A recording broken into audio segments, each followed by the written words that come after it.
A ver, yo creo que me he instalado en el móvil, de hecho, te lo puedo decir, creo que tengo 150 eSIMs y Julia, creo que tú ya llegas a las 300, o sea, Te va a fichar la CIA a este paso. exacto, a este paso ya contamos como fraude.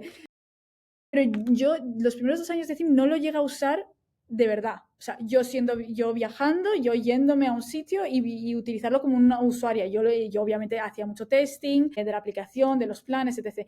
Y la primera vez que lo usé, también yo sabía que iba a funcionar, pero aún así, como usuario, fue como, wow, esto es Sí, sí, sí. brutal. O sea, 2 clics y encima, creo que fue en Marruecos, que encima en Marruecos te piden el pasaporte a la hora de comprar una SIM. Entonces yo, literal, me fui a la aplicación, me compré mi eSIM antes de viajar, al llegar la activé, ni pasaporte, ni colas, ni... De hecho, lo hablaba con un viajero el otro día, que me decía, es que es verdad que tú llegas a Japón o a Marruecos y te compras la tarjeta SIM local y la operadora te manda mensajes en el idioma local y tú como usuario no tienes ni idea de lo que está pasando. Ya. Entonces también eso es una barrera muy grande, la barrera del idioma. Hay mucha gente que le da muy corte si no habla inglés o no habla, por ejemplo, japonés, si vas a Japón, irte a una tienda de SIMs y comprarte tus SIMs sin hablar el idioma y a lo mejor compras algo que no lo entiendes. Sí. Entonces la eSIM también da mucha paz mental al usuario de decir, qué fácil.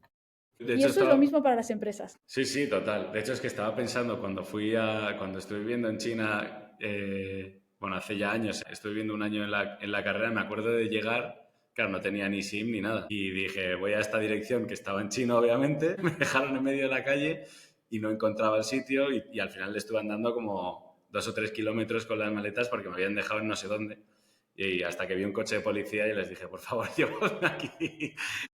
Es verdad que, claro, pienso que he estado metido en algunos apuros de ese estilo que habrían sido muy ahorrables si viajase hoy en día, vamos, hiciese lo mismo.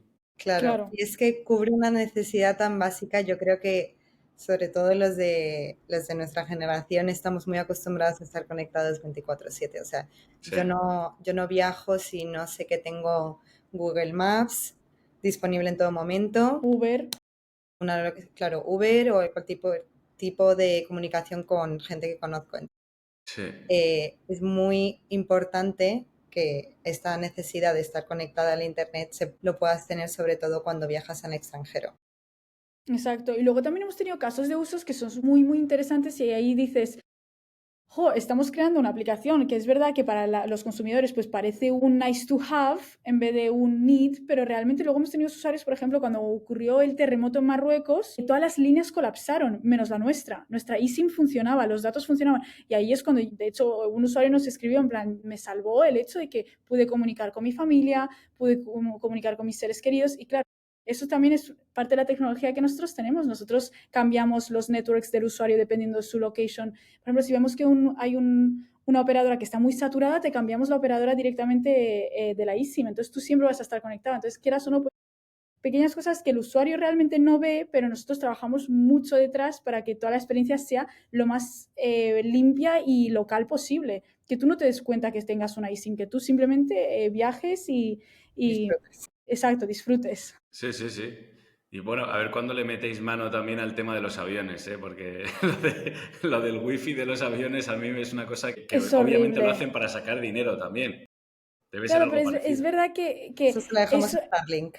exacto, en cuanto a tecnología es muy difícil. Nosotros, de Claro, hecho, tenemos eSIMs que se conectan a satélites, tenemos conectividad satelital, pero es carísima, carísima. Por eso, igual que en barcos o en cruceros, también el wifi es carísimo porque realmente necesitas una tecnología, un layer de tecnología mucho más grande que en tierra. Va a ser siempre caro, Sí que lo porque hemos obviamente mirado, sé que lo hemos sí, mirado mucho. El mercado no está preparado desarrollado. para utilizar día a mm, día conectividad satelital, sobre todo con las eSIMs.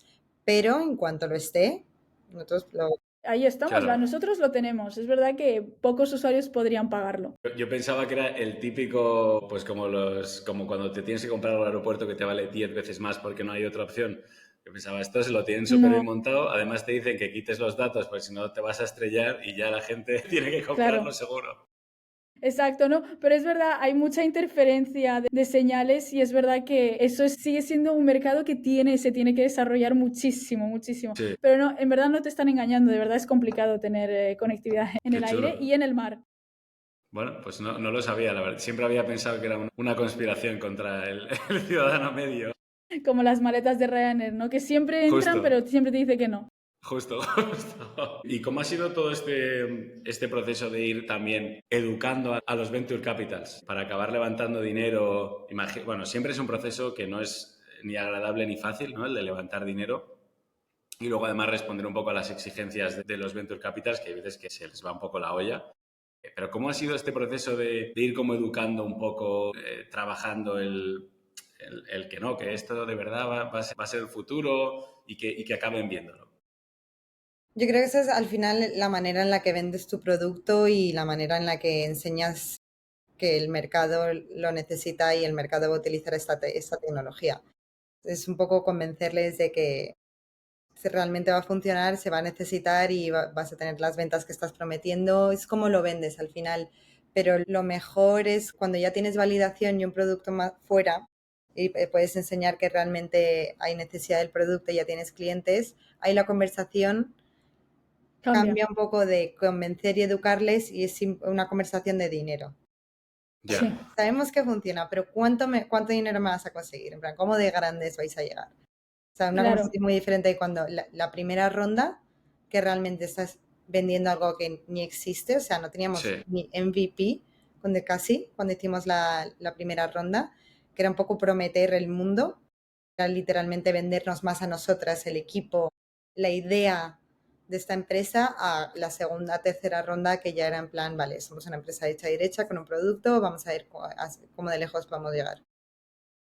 Exacto, yo creo que también la conversación cambia muchísimo también para los founders. Nosotras también hemos, pues obviamente no somos las mismas personas que éramos en 2021 cuando levantamos la primera ronda. En 2021 también, pues eran los primeros meses de la empresa. Teníamos como todo el mundo por delante. Había Realmente un no boom teníamos también, Sí, había sí, Sí, muchísimo más dinero en sí, estoy 2021. claro. exacto. El mercado estaba genial, se invertía muchísimo dinero. Es verdad que esa ronda fue pues vendernos a nosotras, vender la tecnología que queríamos crear y vender el sueño de la eSIM que nosotras teníamos. Y creo que eso lo hacíamos, lo hicimos muy bien, ya que teníamos una pasión increíble por CIM y por el proyecto que iba a ser.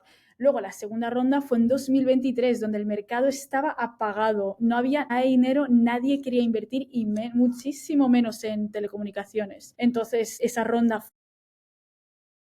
Horrible. fue matadora. A nosotros realmente nos pisoteó muchísimo ese sueño que estábamos vendiendo y es verdad que al final ya no queríamos ni venderlo, era como nosotros ya tenemos números, invertir porque aquí hay dinero, daros cuenta que telecomunicaciones es una industria muy segura a la hora de Mm, invertir porque siempre vas a hacer dinero. No es como por ejemplo AI que realmente está siendo una bubble y sí. ¿se puede realmente monetizar? Sí y no. Telco se monetiza y es un mercado que siempre ha estado creando revenues. Entonces, ahí ya creo que en 2023 fue cuando la segunda ronda ya perdimos un poco, no el sueño, no, y tampoco la pasión, pero realmente estábamos quemadas ya del mercado, de hablar con muchísimas VCs que no entendían el producto, que no entendían el mercado y sobre todo ya, como te dije, nosotras ya nos empezamos a meter en las cosas tecnológicas que nosotros estamos creando y nosotros decíamos a las VCs, joder, es que hemos creado este tipo de infraestructura, hemos empezado a hacer breakage y conceptos que ellos decían, pero ¿esto qué es? Y a nosotros nos parecía la leche, porque Sí. era la leche.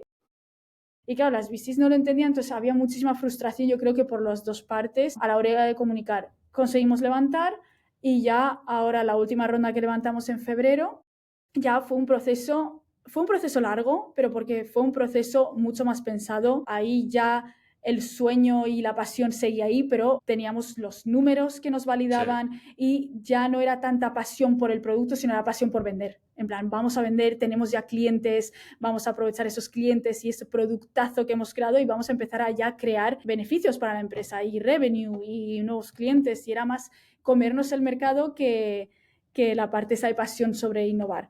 Mm, Entonces ahí ya fuimos con esa idea y ya cogimos a un inversor que no es una VC, es un Strategic Investor, que es una empresa de comunicaciones que lleva 20 años en el mercado de Estados Unidos. Y ahí ya fue cuando, de hecho, tuvimos elección entre VC o Strategic Investor y es verdad que para una empresa de telecomunicaciones como nosotras en este stage fue la buena opción.